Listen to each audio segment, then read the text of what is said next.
What's up, guys? Ryan Miller checking in for episode 74 of GST's Your Question, My Answer. We're going to continue the talks on muscle fiber type and why it is so important that you include multiple rep ranges in your training. Now, today's video is all about those type 1 muscle fibers. In layman's terms, type 1 muscle fibers are really the more endurance-based muscle fibers. They're slower twitch compared to the type 2 fibers that are faster twitch. And so what they do is they take longer to fatigue than those type 2 fibers. When you think about type 1 fiber work, just think about higher rep sets, longer rep sets, or longer duration sets, and even activities like running the mile or running a 5 or a 10K race. And just for comparison's sake, when you think about type 2 fibers, what you want to think about is near maximal lifting, quick bursts of high energy, like a vertical jump test or a 1 rep max attempt. So those type 1 fibers and those type 2 fibers vary greatly in what they're made for and their subsequent or consequential properties. And when I implement high rep training into my GST programming for clients, I understand the fact that if I want that client's type 1 fibers to grow, we can't just have them performing short bursts of maximal intensity. It doesn't work very well for growing those type 1 fibers. But what does work when it comes to resistance training, what I like to do is I like to incorporate high rep training in those sets that last around a minute. If you're hitting around 20 reps in a set, and let's say a rep lasts from 2 to 3 seconds, what you're looking at from start to finish is around 40 seconds, 45 seconds to around a minute. And when you implement high rep training like I do, you need to understand that I say high rep, and that does mean relatively lighter weights compared to low rep challenging training.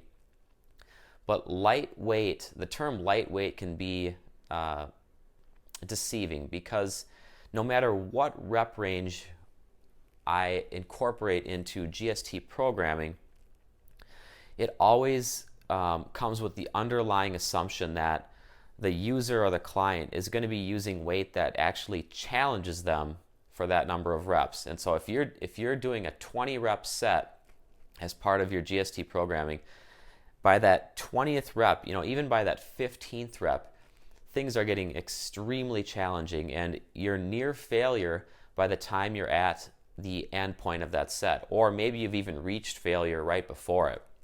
Because there are going to be times where you progress to that next level, that you move up that 5 pounds and you're pushing for 20, but you're not going to be able to reach it. And so you are going to reach failure sometimes, but that's okay because you're only showing yourself that you're actually truly using weight that does actually challenge you for high reps. And that's key here. That's going to be key in talks on type 2 fiber types as well.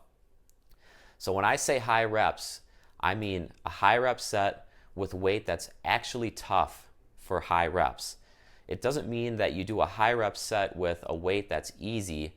That's not what training for growth is all about. It's about challenging yourself no matter which rep range you're using. If it's low reps, you use as much weight as you possibly can for that rep number. If it's high reps, obviously it's relatively lighter weight, but it's still weight that's challenging and pushing you to failure or near failure by the time you reach that 20 rep set.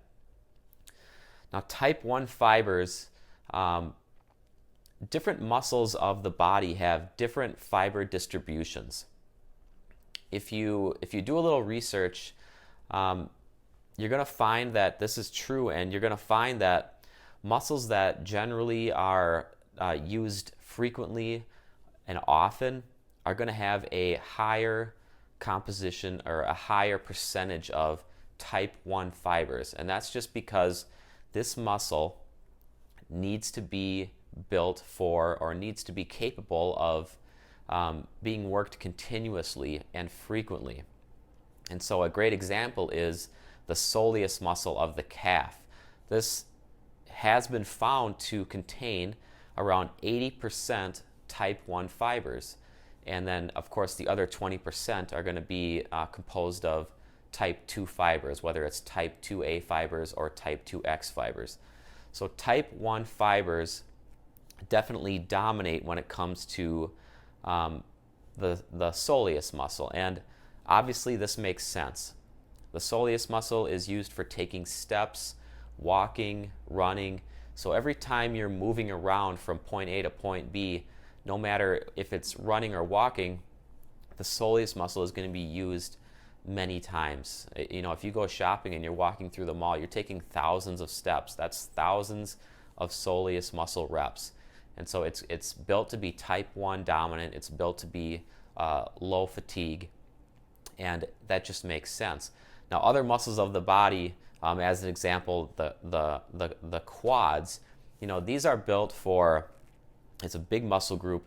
They're built for high power, short burst activities, but also they are also composed of around 50% type 1 fibers. And that it's just because, again, when you're moving around, you're using your quads, you're using your muscles of the leg. And although you're not moving as intensely as possible, every single place you go, you don't sprint there. You walk, and it's low energy, and so those type 1 fibers of the quads get activated during those activities.